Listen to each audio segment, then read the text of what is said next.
നഗരത്തിലെ ഏറ്റവും ധനികനായ മനുഷ്യൻ പെട്ടെന്ന് ഹൃദയാഘാതം മൂലം മരിച്ചു. അദ്ദേഹത്തിന്റെ വിൽപത്രം വായിച്ചപ്പോൾ എല്ലാവരും ഞെട്ടിപ്പോയി. അദ്ദേഹത്തിന്റെ നിരക്ഷരനായ മകന് ഈ 2 ദശലക്ഷം ഡോളർ ലഭിച്ചു. അമ്മയ്ക്ക് കമ്പനിയുടെ ഓഹരികൾ കിട്ടി. ബാക്കിയുള്ള സമ്പത്ത് മുഴുവൻ ചാരിറ്റിക്ക് സംഭാവന ചെയ്തു. എന്നാൽ അദ്ദേഹത്തിന്റെ പ്രിയപ്പെട്ട മകൾക്ക് ഒരു തകർന്ന ഗാരേജ് മാത്രമാണ് ലഭിച്ചത്. തനിക്ക് വലിയ തെറ്റുപറ്റിയെന്ന് അവൾക്ക് തോന്നി.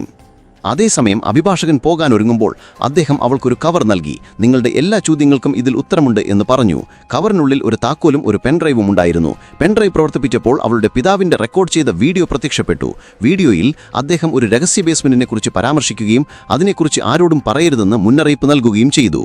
അവൾ പറഞ്ഞ സ്ഥലത്തേക്ക് പോയി. അവിടെ ശരിക്കും ഒരു ബേസ്മെന്റ് ഉണ്ടായിരുന്നു. താക്കോൽ ഉപയോഗിച്ച് അവൾ വാതിൽ തുറന്നു. ഒരു കോണിപ്പടി താഴേക്ക് നീണ്ടുപോയിരുന്നു. അവൾ താഴേക്കിറങ്ങുമ്പോൾ ഹൃദയമിടിപ്പ് കൂടി. ഉള്ളിൽ പൂർണ്ണമായ ഇലക്ട്രിസിറ്റി സംവിധാനം ഒരുക്കിയിരുന്നു. ഏറ്റവും താഴെയുള്ള മുറിയിൽ ഒരു വൃദ്ധൻ കിടക്കുന്നുണ്ടായിരുന്നു. അവൾ അയാളുടെ അടുത്തേക്ക് ചെന്നപ്പോൾ അയാൾ പെട്ടെന്ന് നിലവിളിച്ചു.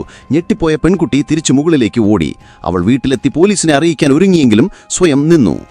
പിറ്റേന്ന് രാവിലെ അവൾ തിരിച്ചുപോയി. ഇത്തവണ സുരക്ഷയ്ക്കായി ഒരു തോക്കും എടുത്തു. അവൾ അകത്ത് കയറിയപ്പോൾ വൃദ്ധൻ ഉറങ്ങുകയായിരുന്നു.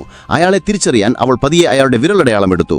വൈകുന്നേരം അവൾ ഒരു മാസ്ക് ധരിച്ച് മടങ്ങിയെത്തി. വൃദ്ധൻ അവളെ കണ്ട് സംസാരിക്കാൻ തുടങ്ങി. പെൺകുട്ടി മാസ്ക് മാറ്റി. അയാളുടെ പേര് മാക്സ് എന്നായിരുന്നു. അയാൾ പറഞ്ഞു, നിന്റെ അച്ഛനും ഞാനും ബാല്യകാല സുഹൃത്തുക്കളായിരുന്നു.